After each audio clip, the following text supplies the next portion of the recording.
નમસ્કાર, હું છું પ્રિયા અને તમે જોઈ રહ્યા છો જનતા કી જાણકારી ન્યૂઝ।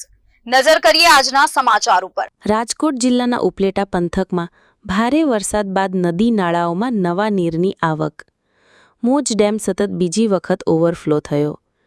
ભારે વરસાદને કારણે ગઢાળા નજીક આવેલ મોજ ડેમ સંપૂર્ણ ભરાઈ જતા ડેમના 10 દરવાજા 4 ફૂટ ખોલવામાં આવ્યા।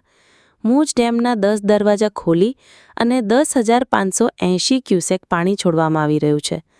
10,580 ક્યુસેક પાણીની આવક અને 10,580 ક્યુસેક પાણીની જાવક ડેમમાંથી મોજ નદીમાં છોડવામાં આવી રહ્યું છે। પાણી મોજ નદીમાં પાણી છોડવામાં આવતા મોજ નદી બની ગાંડી ટૂર।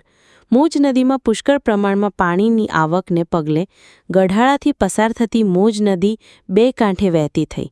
મોજ નદીમાં પાણીની પુષ્કળ આવકને પગલે ઉપલેટા મામલતદારે લોકોને નદીપટ વિસ્તારમાં અવરજવર ન કરવા કરી અપીલ।